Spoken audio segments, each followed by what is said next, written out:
Hello there, and you're very welcome to another episode of the Arkham Avengers FFPL podcast. You join me, the host, along with Eamon, Hector, and Captain Fantastical Mick, where we take a look to see how the managers in this league are getting on for the season. However, we'll also be talking about much more. So kick back, stay tuned, and enjoy.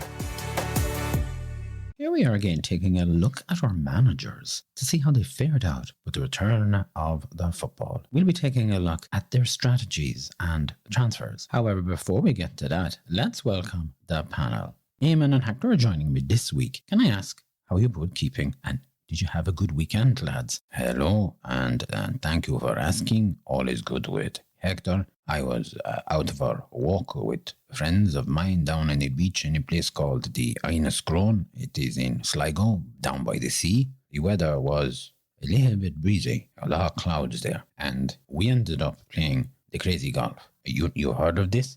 I have indeed, yes. I'm familiar with crazy golf. I played it once or twice myself. Yeah, I know. I no play it ever before, you understand, but I have to say I enjoy it. The crazy golf, it was very good down in Enniscrone.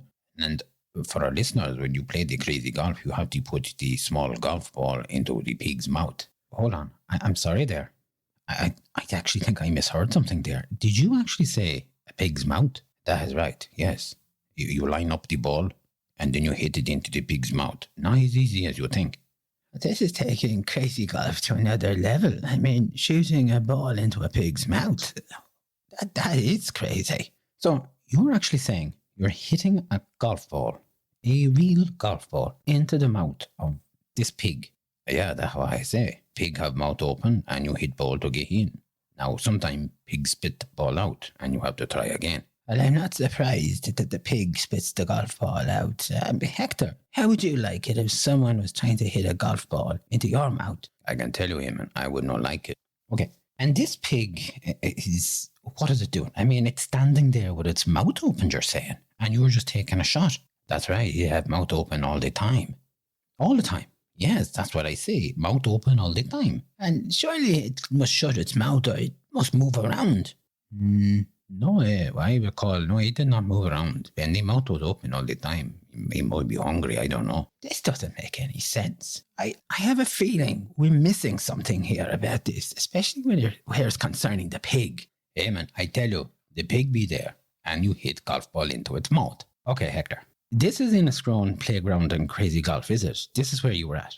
Yeah, that is correct. You have it. Yes, that is correct. Okay. I'm just looking here on Facebook at the moment, and they've got photographs of your crazy golf. Is there something here called cliff paths? It looks like you have to hit golf balls through these arches or something like that. That's right. It was the bats. I remember that now too. I got the golf ball into that hole in 3 shots. Everyone else, it took them 5, 6, 7 shots to do it. Hector got it in 3. And there's a photograph here of what looks to be a white plane. There's some writing on it. It says the little yoke. The little yoke. The plane. Oh, that is the plane. Yeah, you had to get by the plane. Make sure you don't hit your golf ball off the wheels. Right, okay. So we're looking at the right spot here. That's the start here. Are there any pigs there? Hold on, Eamon, now. Hold on a moment. I'm just having a look through the photographs here. We've got a playground, go-karts, there's pictures of golf balls. Eamon, I have to say, there were no pigs. There was only the one pig. And Hector, what colour was this pig? Colour of the pig? What? Let me think. It was a black pig. That was it, yes. A black, shiny pig. Have you found it? Did you find a photograph of this pig? Eamon, have a look for yourself here. Okay, what am I looking at here? All right. It's that photograph. Is that it? It appears so. Black pig, crazy golf. Oh, hey, can I have a look at this? Yeah, I said there was a pig. You see, there's the pig. Yes, Hector. We've established there's a pig. We're looking at the photograph of a pig. We're looking at the photograph of the pig you're talking about. That is it, Eamon. I told you there was the black pig with the mouth open. Mm-hmm. Yes, exactly. The only thing you failed to mention here, Hector, is that it's not a real pig. It's like a model of a pig. Well, Eamon, you hardly think it was a real pig, did you? Wait a second. You started telling us about your crazy golf and having to hit a golf ball into the pig's mouth, and it was going to spit the ball out at times. That's correct, yes. What you're trying to say? Do you think I was hitting golf balls into the mouth of a real-life pig? I mean, Eamon, I thought that you were smart. Hold on a moment now, Hector.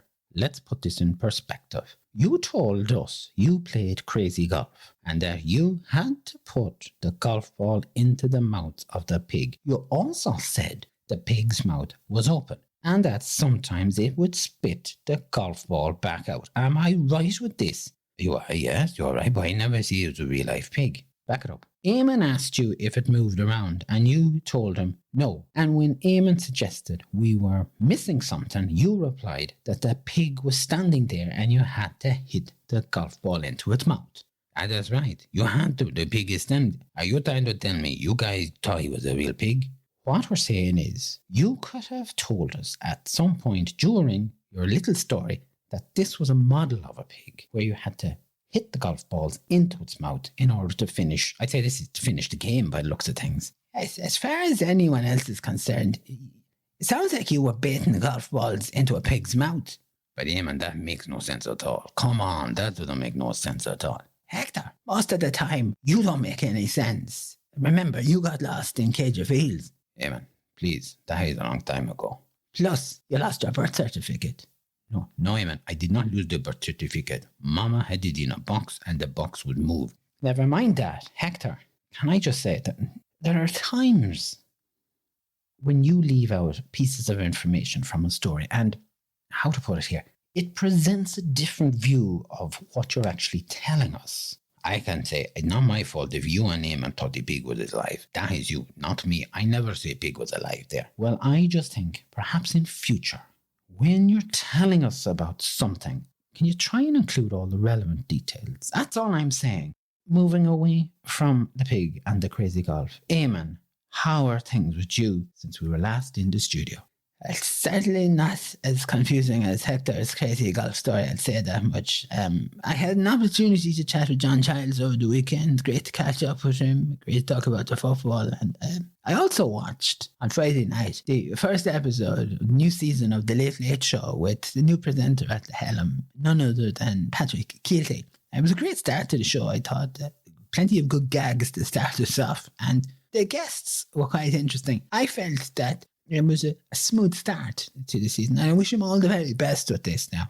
I did not see the Late Show, but my friends were saying it was good. And of course, to start off the show, Patrick Kielty had from their podcast Tommy, Hector and Laurita, and they're also back for a new season. Yes, I do listen to it sometimes. It's called at Tommy Hector Show if you're on any of the podcast platforms.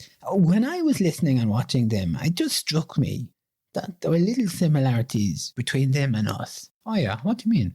I thought that Patrick Kielty is like the host of the show. He's a bit like you. And then, of course, there's Mick. When Mick is here, Hector and I. And we were like Tommy, Hector and Laurita, all telling our different stories there. I see what you mean there. Yeah, there is similarities there. Hector. Yes? Maybe if you've any contacts in RTE, you might be able to get us a slot on the Late Late Show. What do you think? Any chance of that? You could put a good word in for us? I suppose I could send in the email, but the last time the D forum, she no answer me. I suppose I could try and contact the new guy, the Kevin Backhurst man, and ask him. Perhaps maybe if Mick were here, I could ask. Maybe he have a number for RTE. Yes, Mick is AWOL, isn't he? Is there any update on him, by the way? I didn't think he was going to be gone this week. Well, he messaged actually just to say that he had to go to the dentist and as a result wouldn't be able to make it on the show this week. Yeah. But Hector, should we leave that with you? And maybe you might see if you get us a meeting with Patrick Kielty. Maybe you could get PK on this show. Could you try that? Not a bad idea, host. I like that idea. Yes, Hector, you do your work. Don't let us down now, okay? Do something about this. I try, man. Okay, that's all I can do. I can only try. That's all we ask, Hector. Try and try again. Keep contacting them. They eventually will, and they'll succumb to your charms. Okay, I think we better look at the football here. So, we're talking about game week 5. The highest points were 102 and the average points were 44. It's fair to say there's a little bit of movement with the league table, and in first place, of course, is Silver Stroke with 63 points. Eamon, do you want to take us away on this here? Yes, they're up to first place. They were in second and they had no transfer. They had Halland as the captain for 12 points. And the other notable players they had to getting a decent set of scores was Watkins, 5 points. João Pedro had 7. Salah had 10 points, Saka had 6, Ward-Prowse had 7 points, Gabriel had 5, and Saliba had 6 points. So that's a total of 8 of the 11 players fielded who worked their socks off and got decent points here. Handy that they had Saliba to come off the subs bench. That's a nice 6 points to get there. This manager is 3 weeks on the rise. And we've said it before previously, sound like a broken record sometimes on this, but I want to say it again. We did say that this manager has the wherewithal to push ahead, and essentially they've taken their time and put a team together, very solid team, good forward line. They've only had 2 transfers to date, but they've made 2 excellent transfers, and they are a challenger this season.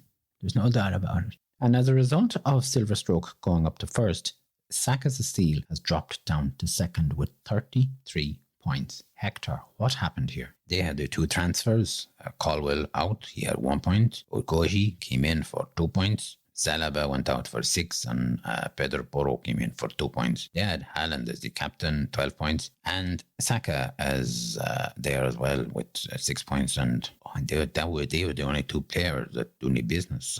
There's manager as well down below the average points this week. They're 2 weeks on the drop. Certainly the transfers for the Spurs players really did not cut it. When you look at the midfield this week, it looks kind of shook.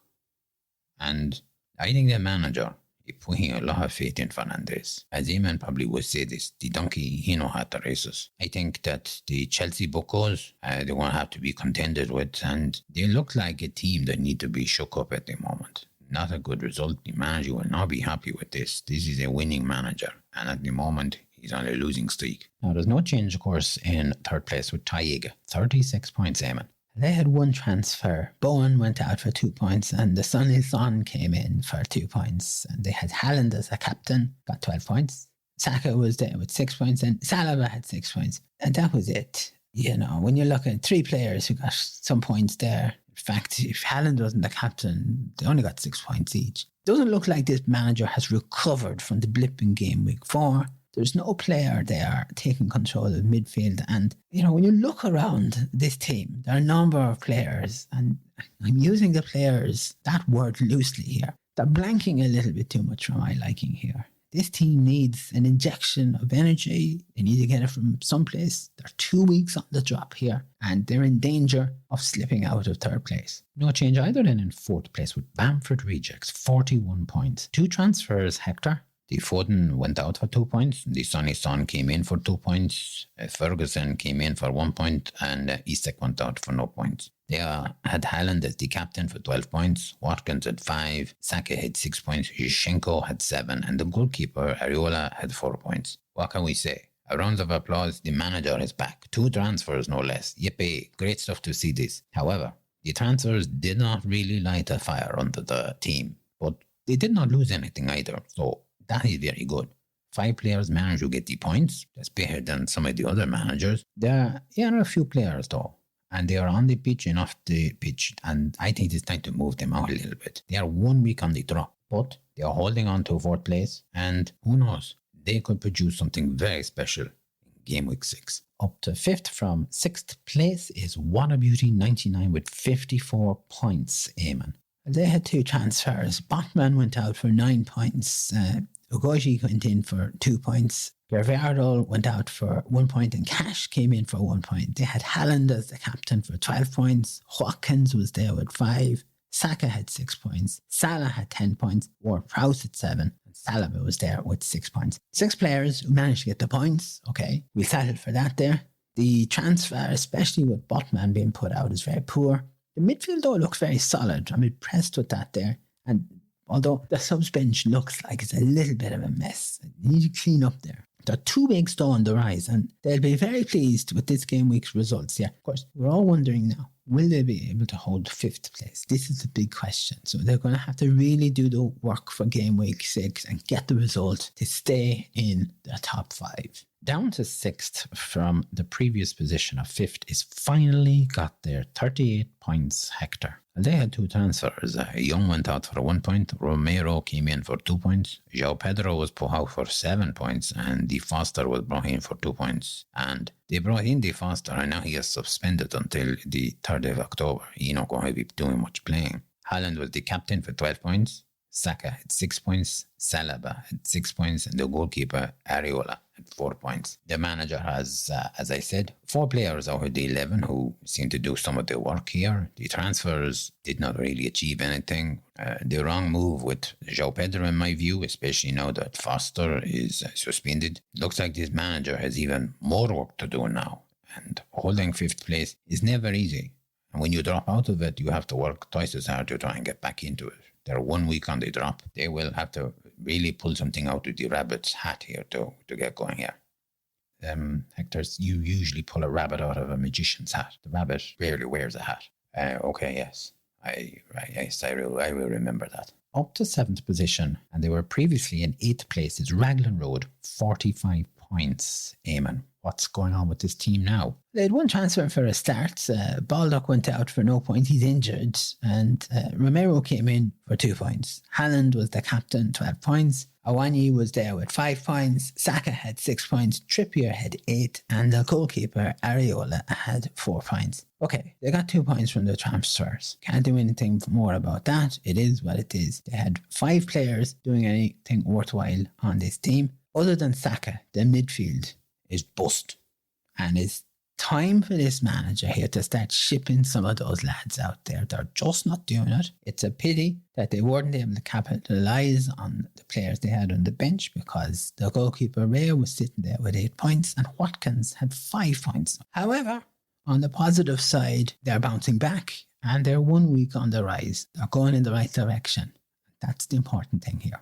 Up to 8th place, and they were in 12th before this, is AFC Tunali. 68 points, Hector. What went on with this team? They had the one transfer, and Isak went out, points. Alvarez, though, was brought in with 9 points. They had Haaland as the captain for 12 points. As I said, Alvarez had 9, Ward-Prowse had 7 points, Saka had 6 points, Saliba had 6 points, and Trippier also had 8 points. Tete was there with 6 points, and the goalkeeper, Sanchez, had 10 points, no doubt. This is, another one of our top performing managers this week. Excellent transfer move with the Alvarez coming in. Thumbs up. Well done on that one. They also had 8 players getting all the points. That's really good. And this is a much more settled week for them. Now, can the manager build on this? This is a cracking week. Let's see another cracking week come. They're 1 week on the rise. Keep it up. You're doing well. Down to 9th from a previous 7th position. NL Town, 38 points. What's not going right here for this manager, Eamon? They had no transfer for a start, and they had Haaland as the captain for 12 points. Diaby picked up 5 points, and Trippier had 8 points. And that was it. The rest of the lads don't seem to be really chipping in the way they should. We commented the last time that this manager was taking things slowly. They were moving up slowly here. But look, they're slow and then they're stalled and going in reverse. And this is what's happened to this manager here. João Pedro was sitting on the bench there with 7 points. 3 out of 11 players trying to get sufficient points. That's not good enough. It's a letdown. It's a disaster. This manager needs to regroup, and they're 1 week on the drop here. If they keep going like this, they're going to be out of the top 10. Speaking of 10th place then, up from previous 14th position. None other than Blightsome squad. Hector, they got 65 points, but tell us, what did they do? They play a wild card. Indeed they did. They played a wild card. How did they shape this team? Well, they had Haaland as captain for 12 points. Alvarez had 9 points. Salah had 10 points. Ward-Prowse had 7. Saliba had 6 points. And the goalkeeper, Sanchez, he had the 10 points. To me, I think the manager had just enough of dawdling down in the bottom of the table, down that direction, and they stuck with their wild card. And the result is a top 10 finish, so that is excellent. This is another manager who is on a winning train here at the moment. The forwards look really good, look hot. The midfield pulled in the points. It's a good result. And it's one that the Blightsome deserved and needed. And now, time to push on. So they're 1 week on the rise. Then in 11th place, down from 9, is Tobaggers, 39 points. Eamon. They had one transfer. Martinelli went out with 1 point. Martinson came in with 1 point. Haaland was the captain for 12 points. Watkins got 5 points. Saka had 6 points, and Saliba had 6 points here. The transfer certainly wasn't great. It didn't add anything apart from 1 point. We've got 4 players out of the whole 11 who managed to get a couple of points that this manager will deem anyway satisfactory. On the bench, of course, is João Pedro, 7 points. We spoke previously, before the international break, about this manager not looking too sure of themselves. And this game week reinforces my view here that all is not well with this manager. They're distracted. Things are not settled for them here. They're 2 weeks on the drop. Experience might get them into the top 10, but they're certainly not challenging at the moment. And that's a concern that I would have for this manager. Down to 12th place, and they were previously in 11th, is Arkham Avengers with 39 points, Hector. They had no transfer. Haaland was the captain for 12 points. Alvarez had 9. And Saliba had 6 points. There was not a lot here to say about the manager. 3 players who managed to get any points. The rest of the team looked like a bit of a washout, if you ask me. And I heard this manager talking last week on the show, and he was saying about how he played the game as it is. Well, you did how he played the game. Not much of a game to me. There's no plan of action here. And I think this manager look spent. Eamon would probably say he's back on the canvas again, and it's certainly not a knockout week for this boofer. It's not good at all. They're 1 week on the drop. Down to 13th place then, from 10th, is Lafayette Lions, 34 points, Eamon. Well, this manager had 2 transfers this game week, and they lost 4 points on this. McAllister went out with no points, and Madison was brought in for 1 point, and they put Rashford out for 2 points, and Memo came in for 2 points. Their captain was Haaland for 12 points, and Saliba got 6 points. And that's it. Like, this is a disastrous week here. The transfer was a mess. On the bench, okay, they had Pope, the goalkeeper, with 6 points. But when you're looking at 2 players out of a total of 11 who only managed 12 and 6 points, it's really just totally unacceptable here. There was certainly no chances of building on the result they got in game week 4. And I had to say, it looks like they could be out of the running for a top 5 finish this season. They're 1 week on the drop. No more than the like of the Toboggers up there. They don't seem to be at the races this week. There's a different feel to this table here this year. Up to 14th then, from 15 places, Medinicus with 46 points, Hector. This is a manager who's starting to move up a little bit, perhaps. Well, they had 1 transfer. Watkins went out for 5 points. Alvarez, he was brought in for 9 points. They had Haaland as a captain for 12. Alvarez had 9 points. Saka had 6 points, and Trippier had 8 points. The positive here is yes, they got the points, but they put the Watkins out. 4 players managed to get the points. The Botman was sitting there on the bench with 9 points. It would be very nice to have that there. At least they're still trying to work and get off the out of the bottom 3 that they are down in that position there. And strangely enough, this is the 4th week that they are on the rise. I think they have all potential to get into top 10 in another couple of game weeks, because if you look at some of the other managers, not good. Down to 15th position then, from 13th, is Mexican Amigos with 30 points. Eamon, one of our new managers. They're struggling, are they? Well, they had no transfer this week. Haaland was the captain for 12 points, and Robertson was there with 11 points. That's it for the lads doing any business. The rest of them were just chipping in with a point here and a point there. We're still looking at that. Ivan Toney on the team for some reason. Not sure why. The midfield are poor, considering there's the 3 players in there managed to pull in 3 points. That's whopping stuff there. The bench looks very bare, and there's really not much happening with this team here. And I think the time has come for this manager to make some major changes. And they're sinking fast. They're not getting any traction. They're not doing enough to try and get out of that bottom 2. They're stuck in there. They're another week on the drop here. And when you see the like of Medinicus, who are moving slightly up that table there, there's every chance that this lad could be stuck down here for a long time. And finally then, in 16th place, a non-mover, Flores Rovers, Hector. They got 26 points. Yes, and they had no transfer. Kane is there, still listed as the captain. A bit like the other guy who have Tony. I don't know why he is there. Haaland got 6 points. Saka got 6 points. And the vice captain was Allison. He got the 4 points. I don't think this manager turned up for this game week. And maybe they are on the extended international break. I don't know, but I think it's safe to say at this point, I think we know who is coming away this year with the wooden spoon. It's this guy. I think you'll put it in the post and post it out to them now. Okay, well, look, that's interesting to know there. Look, certainly a bit of movement in this league table here. Yes, There is, but I have to say, if a manager managed to get an additional 5, maybe 8 points more than a rival manager, then there's a potential that they could move 3 or 4 places up this table here. There's still a lot to play for here. And as we already indicated, there's a few managers who are not settled, and that opens a gateway for another manager to take advantage of that. Okay, well, that's it for the football this week. And look, from football, we're moving off to another sport. The recitation man, of course, is back. And he has a little something for us here. And it's a take on the Dennis Taylor Steve Davis World Snooker Final from 1985. I think you'll enjoy this, listeners. Roll it there, Frank. Sunday night was wintry rain, it fell all day. April month was drawing close, we were heading into May. The weather, it was very cold, like something in December. But that Sunday night, to my delight, was a night I will remember. The wife and I sat by the fire, she turned to me and says, "We'll pay a visit to McCann's. It's just a little ways. Just for an hour or so," she said. So I agreed and took her. And that was how we came to see the final of the snooker. We got a hearty welcome that was fit for king or queen.